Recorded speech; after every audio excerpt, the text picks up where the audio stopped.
Sharon made the role her own. Sharon understood. She looked at the 6 episodes we'd made with Meg Foster. She wanted to know what she could do to make that better or to improve on it in any way. And she saw something, and she went to Tyne. And she said, look, I don't mean to be pushy. I hope you understand this is coming right out of my own interest in the character, but I think Cagney should enter the room first. Cagney was the one who was forceful that way. So Cagney, she did the things that Meg Foster wouldn't do. She took control.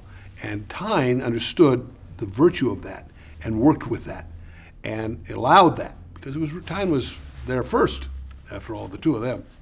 So it was a remarkable adjustment for an actress to make with an upstart, but it worked. And Sharon began to understand. Initially, she had trouble. We did a show called Jane Doe number 37 about a bag lady who died. Anonymous woman, hence the title. And I couldn't get Sharon to understand what we were trying to do in the script, which was there, but for the grace of God, go I. She would not acknowledge that Cagney had that kind of vulnerability. And I had to put that picture together with pieces to get a performance that worked. It was very difficult. The script ultimately won a WGA award, but it was not one of our better episodes because Sharon just wasn't with the program. Weeks later, we were doing an episode about, it was called Date Rape, but the underlying theme of the show was the tastelessness of sexual humor in the workplace. And so when Cagney and Lacey come walking through the precinct, arguing about this case they've got, a date rape, an acquaintance rape, Cagney's incensed. We wouldn't be assigned this case if we weren't girls. This is social work. And Lacey, who likes social work, is arguing with her. And as they argue, the police precinct guys become interested and they gravitate toward their desks.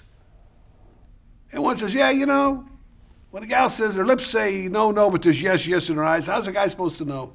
And the lieutenant comes over and he says, you know, Thelma's favorite book, Gone with the Wind. So how come when Rhett Butler takes Scarlett up the stairs, that's romance, and when another guy does it, it's rape? And Lacey says, begging your pardon, Lieutenant, but if you don't know the difference between rape and romance, you have a serious problem. And she walks away. And Sergeant Coleman says, her time of the month or what? A properly tasteless sexual remark in the workplace. Sharon Gless, new to the series, says, I want to say something. The guy just insulted my partner. Give me a line. I want to say something. Director says, hold everything, hold everything. He's got, or she's got, I think in this case, this director, a big panning shot of the two women crossing the room, sitting there, getting to the place, all the priests come over, get all this coverage. If you get this thing done by noon, boy, the day's whipped. Get me a writer down here. And a writer gets the news. Got to come up with a line. Got to be something great. Got to be Clint Eastwood. Make my day. What could it be? It's got to punch it, man. She's the star. It's got to be, you know.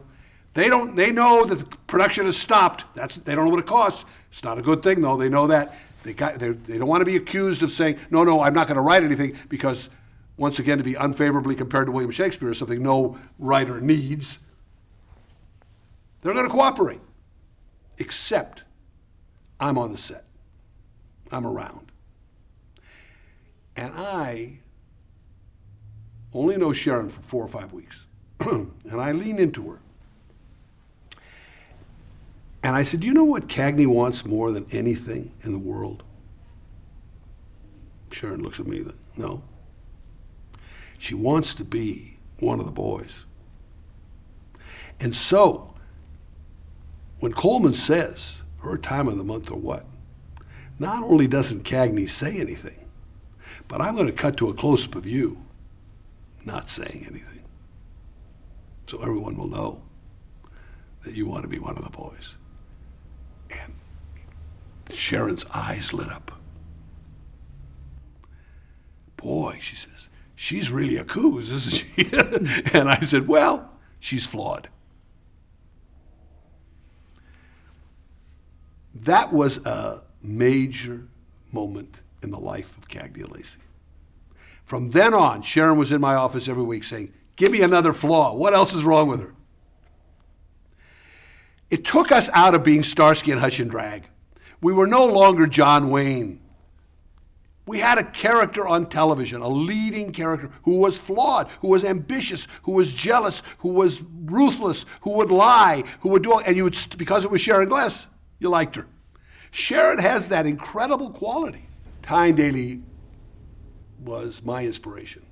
Tyne Daly was so smart, is so smart, so verbal, so able to analyze and specificity what is wrong, what she needs, what we should be doing, is so critical, is so difficult, is so demanding, such a perfectionist. And I was the perfect foil for her, because I want to be perfect too, and I would just, try. I was running at full speed all the time just to try to keep up with her. Terribly, terribly challenging. And she was my moral compass and my intellectual compass on the show. I owe her a great deal. I'm tough on her in my book. I think my book's a very loving portrait of both of them, but she's not happy with my book because, Tyne's very private and she doesn't want to be exposed. She doesn't even like to be photographed. It's painful for her to be photographed because it takes something away from her orenda, or whatever it is she's whatever she's got going on, or her special essence. But she was a pillar of strength in adverse circumstances. She was going through a lot of pressure all the time, as we all were, but in particular she was. She had been. She was conscious. She had less of a positive attitude about the business than Sharon. Sharon's a child of Hollywood. Her grandfather was a famous lawyer whose clients were Cecil B. DeMille and Louis B. Mayer and Spencer Tracy. And Sharon loves Hollywood, loves it. Tyne was the child of an actor and an actress, grew up in a trunk, knows the underbelly of this business, has the wounds to show for it, and so was always on guard a little bit more than Sharon, a little tougher. But they both made enormous contributions, and I am indebted to both of them forever.